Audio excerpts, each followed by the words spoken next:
Olá, querida turma do oitavo ano da Escola Cristã Eduardo Miller, sou o professor Rodrigo, dando continuidade aos nossos conteúdos. Nós terminamos o volume 1 do livro de História. Vamos agora estudar o capítulo 5, que está no volume 2, na página 2 do nosso material da Conquista, que traz os ideais do iluminismo na América, tanto na América do Norte, que é onde hoje ficam os Estados Unidos, o México e o Canadá, quanto na América do Sul, onde está o nosso querido Brasil. Bem, sem mais delongas, essa unidade ela vai buscar tratar dos efeitos da difusão do iluminismo, que é um movimento intelectual que aconteceu na Europa, que já estudamos, durante o século XVII e XVIII, e vai influenciar através da difusão de livros, através da difusão de conhecimento científico racional e que pode ser provado, discutido entre círculos de intelectuais. Esses conhecimentos vão chegar até a América. Por quê? Se é um conhecimento que está ali, um movimento intelectual que está circulando ali em Europa, Europa possui colônias em outras partes do mundo. A América são as colônias, abriga as colônias europeias. A América do Norte abrigava colônias de França, Espanha e Inglaterra. Já o Brasil, de Portugal e Espanha. Então, esses ideais, logicamente, vão chegar, atravessar o oceano junto com os europeus e, claro, que vão atrair os brasileiros. Vai ter seus efeitos. E isso vai dar em algumas questões que nós vamos estudar logo, logo. Então, venham comigo. Sem mais delongas, a página 3 trata de como esse iluminismo chega à América. Obviamente, sabemos que o iluminismo é um movimento que ganha sua maior expressão na Europa quando a Revolução Francesa eclode. As nossas duas últimas videoaulas foram tratando da Revolução Francesa, onde o mote, o lema dessa revolução era liberdade, igualdade e fraternidade. Ideais que no iluminismo estavam presentes na teoria, mas que a Revolução Francesa ajuda a botar em prática. Obviamente, as ideias iluministas não chegaram só após a Revolução eclodir em França, mas já eram discutidos na América até antes disso. Mas são marcados por esses três ideais. Os livros são os principais instrumentos de difusão das ideais iluministas. Aqui na América Portuguesa, né, onde hoje é nosso Brasil, tem se formado uma elite de leitores, pessoas que têm estudo suficiente para lerem as obras dos pensadores iluministas, e vai se formar círculos onde essas ideias vão ser discutidas. Tudo isso porque livros começam a chegar, tanto clandestinamente quanto legalmente aqui na América, na colônia portuguesa. O iluminismo nas 13 colônias inglesas, ou seja, as 13 colônias inglesas são os 13 estados que formam os primeiros Estados Unidos da América. A república que hoje é Estados Unidos da América se formou através de 13 colônias inglesas.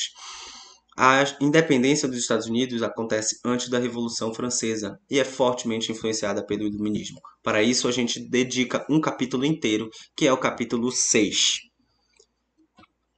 Já essa videoaula vai tratar especificamente desse efeito do iluminismo na América. A eclosão de revoltas populares na América Portuguesa. Pessoas que estão infladas, inspiradas pelos ideais iluministas, vão começar a questionar o status quo, a situação de governo, de sociedade de trabalho na América Portuguesa e vão aplicar na prática aqueles ideais teóricos que estudaram através do movimento intelectual do iluminismo, a difusão das obras do iluminismo. Então, basicamente, nossa unidade trata disso. Vamos passar bem rapidamente, porque é uma unidade pequena, passando aí para a página 5. A influência iluminista no Brasil. Como que se deu essa influência iluminista no Brasil? Como que o iluminismo influenciou os cursos da história no Brasil do século XVII e XVIII? Primeiro aspecto, essa formação da elite que era simpática a esses ideais, ou seja, uma elite letrada, que sabia ler e escrever, que sabia ler as obras dos pensadores iluministas, filósofos políticos e filósofos econômicos, né, economistas, e ela sabia discutir isso, se reunia para discutir. Então, as pessoas mais abastadas da colônia portuguesa, geralmente descendentes de portugueses que tinham dinheiro aqui no Brasil, vão se reunir para discutir essas obras. E aí vai se, através dessa discussão, vai nascer ali algum ímpeto, alguma vontade de fazer algo diferente, de questionar o que estava sendo posto, porque sabemos que o Brasil era governado por um rei autoritário, quase que absoluto, que tinha ali seus poderes ilimitados e não, estava cobrando muitos impostos. Esse é o segundo ponto aqui do porquê que o iluminismo vai gerar revoltas no Brasil. O Brasil, como estudamos no ano passado, vinha de uma colônia mineralista, uma economia mineralista. No século XVII e XVIII, toda a fonte de riqueza que o Brasil produzia já não estava mais na cana-de-açúcar, vinha do ouro que era explorado nas Minas Gerais. Com a crise desse ouro, sabemos que na transição para o século XVIII para o século XIX, esse ouro vai cair em desuso, vai começar a acabar o ouro no Brasil. Isso vai gerar uma crise, o ouro vai ficar cada vez mais escasso e mais caro. Então, era necessário mudar a principal cobrança de impostos que retirava muito desse ouro do Brasil e levava ele para Portugal. Logo, os ideais iluministas vão influenciar essa elite que sabia ler, escrever e tinha dinheiro a querer mudar a cobrança de impostos que o rei estava impondo. Outro fator é que a Inglaterra vai exercer uma dependência econômica, uma influência econômica no Brasil, e o Brasil vai ser dependente economicamente da Inglaterra por conta de endividamento. A Inglaterra passa a emprestar muito dinheiro para o Brasil, passa a oferecer serviços, que o Brasil começa a se tornar dependente economicamente da Inglaterra. Isso vai fazer nascer uma vontade de se separar ali aquela relação muito forte que o Brasil tinha com Portugal através da colonização. Um outro fator muito importante é Marquês de Pombal. Esse personagem, ele foi o intendente na época desse que estamos estudando, século XVIII, foi nomeado pelo rei como a pessoa, o primeiro-ministro do rei, a pessoa responsável por governar realmente o reino de Portugal. E como o reino de Portugal também tinha sua extensão na colônia portuguesa, na colônia do Brasil, o Brasil também foi governado por Marquês de Pombal. Nós estudamos rapidamente o Marquês de Pombal no primeiro semestre porque ele foi tido como um déspota esclarecido, ou seja, ele era um homem que tinha todo o poder, pois ele estava a serviço do rei, que era absoluto, mas que ele estava influenciado pelos ideais iluministas. E a gente vai ver quais ideais iluministas são esses que Marquês de Pombal vai aplicar em Portugal e que vai refletir no Brasil. Então, estudar a influência iluminista no Brasil é também estudar as ações desse cara que está aqui retratado, Marquês de Pombal, governante na época. Ele vai incentivar o desenvolvimento da produção manufatureira no Brasil, ou seja, o Brasil vai começar a não só exportar matéria-prima, como também produzir produtos prontos, feitos no Brasil, para que sejam vendidos tanto no Brasil quanto na Europa.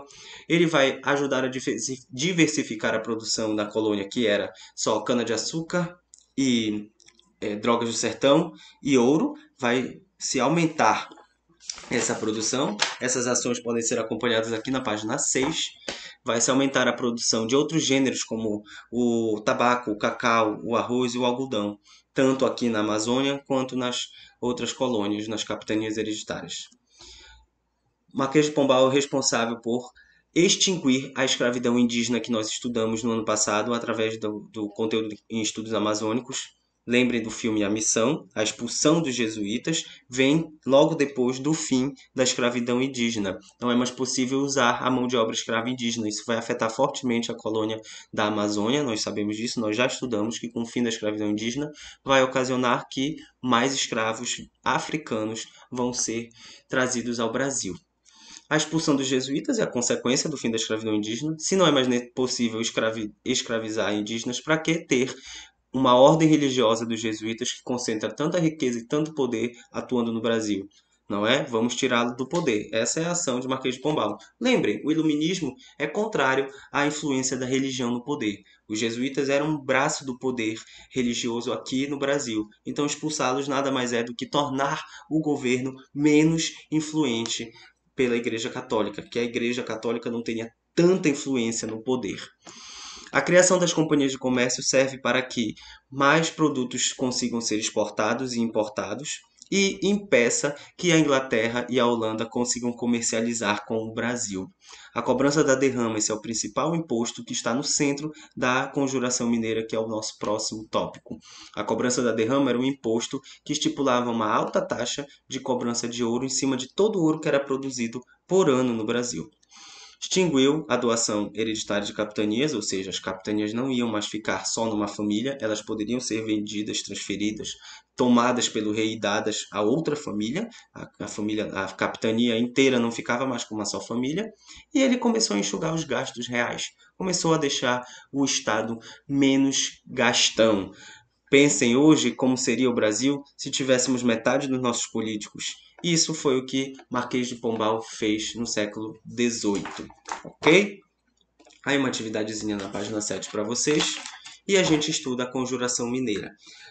Primeiro tópico da Conjuração Mineira, que foi um movimento organizado por brasileiros que comungavam dos ideais iluministas na transição do século XVIII para o século XIX, é que hoje nós estudamos esse movimento como Conjuração Mineira, mas que por muito tempo estudávamos como o nome de Inconfidência.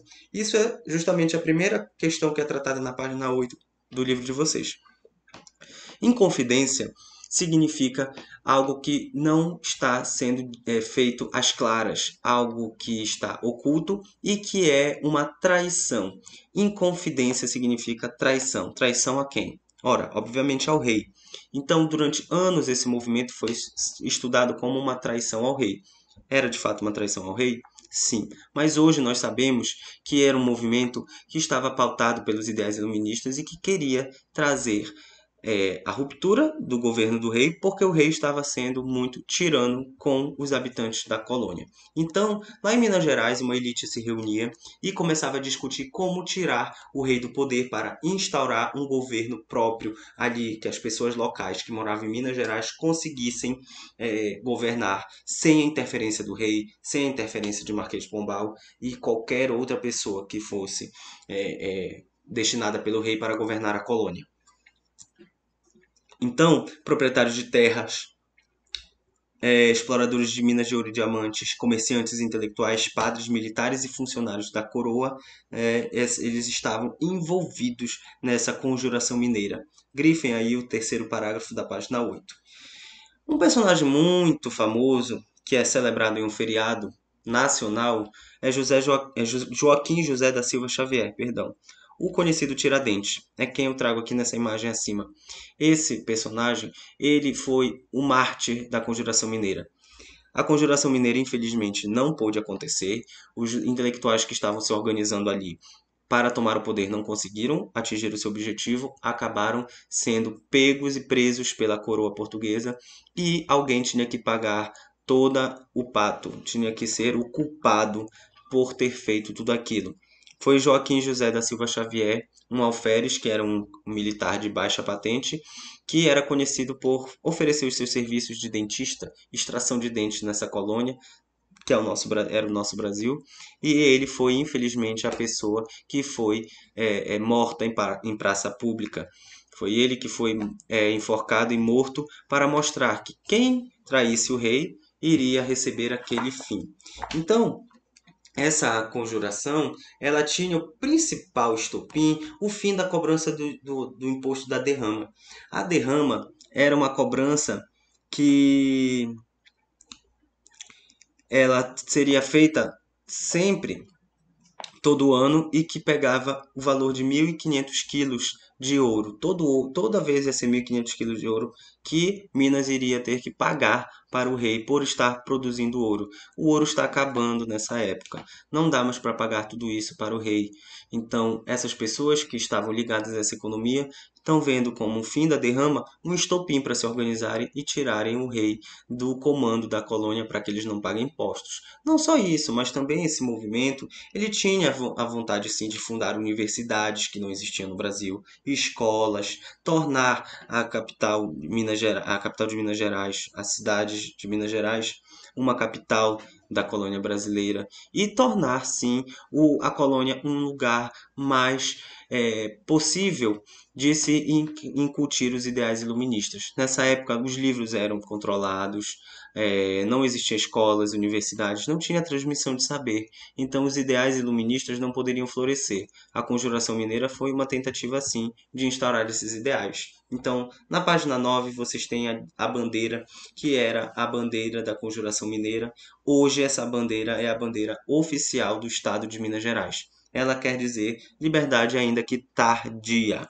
Então, os conjurados da Conjuração Mineira queriam, sim, liberdade de impostos, liberdade de intelectual, de poder falar o que quisessem, de poder estudar o que quisessem e difundir o que quisessem. Não aconteceu.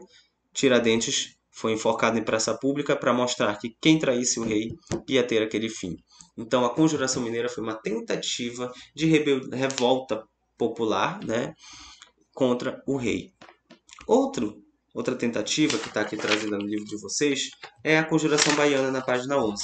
Diferente um pouco da Conjuração Mineira, ela tinha um caráter mais popular, mas outras pessoas de menor poder aquisitivo que estavam ligadas a ela, né? Inclusive muitos alfaiates. Então, em outros livros, ela pode ser conhecida como a Revolta dos Alfaiates, né? Então, essa conjuração ela teve um caráter mais popular baseado pois ela era composta por cidadãos, soldados, artesãos, comerciantes, médicos, alguns membros da elite, alguns proprietários rurais, mas a grande parte da população eram profissionais liberais que não tinham tanto poder aquisitivo, tampouco participação política, tá?